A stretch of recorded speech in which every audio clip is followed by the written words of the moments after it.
ইশারা দিচ্ছে তার বাবা, নামাজের হাত দিয়ে দেখাইতেছে, কোরআন দোয়া এরকম ভাবে ইশারা দিচ্ছে। আমি আপনাদেরকে দেখাচ্ছি, সচক্ষে দেখেন। অনেক কষ্ট করে, অনেক মেহনত করে, অনেক ঝড়-ঝাপটা গেছে, এরপরেও আল্লাহর রহমতে কোরআনে হাফেজ হয়েছে। পাগড়ি প্রদান করছেন আমাদের আজকের এই মাহফিলের প্রধান আকর্ষণ, প্রধান মেহমান মুফতি নাইমুজ্জামান সিদ্দিকী সাহেব।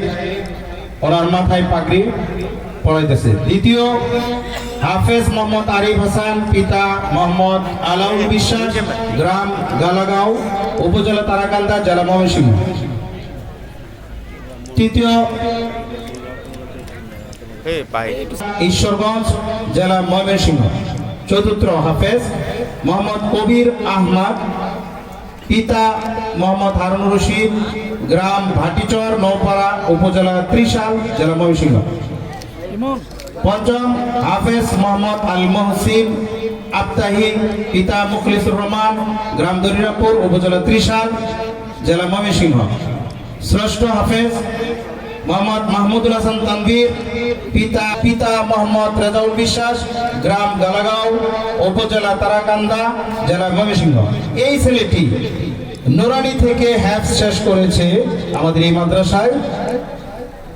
আর বাসায় ওই ছোট থাকতেই মানে লজিং থেকে পড়ে তারপরে এইবার হাফেজ হয়েছে। আমরা এই সকল হাফেজদেরকে দোয়া করব, ইনশাআল্লাহ আল্লাহ তাআলা প্রত্যেককে দিনের দায়ী হিসেবে কবুল করুক। সকলে বলেন আমিন, আরো জোরে বলেন আমিন।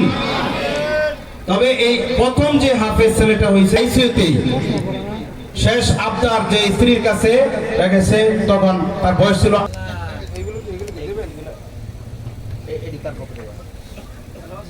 মাদ্রাসা আমাদের এই সভাপতি দুলাল ড্রাইভারের কাছ থেকে প্রত্যেকে একটা করে ইসলামিক বই উপহার দেওয়া হইতেছে।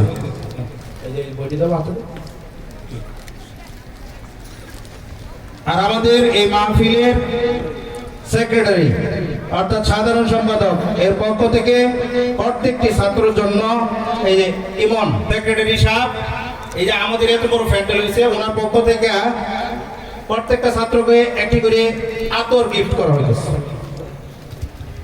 আমাদের এই হাদিয়া, আমাদের এই হাফেজ, সকল কিছু আল্লাহ কবুল করুক। সকল বলেন আমিন। এই একটু সারিবদ্ধভাবে তার একটু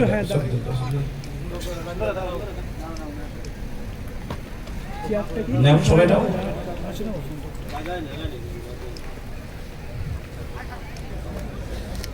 আজকে আমাদের এই মাহফিলে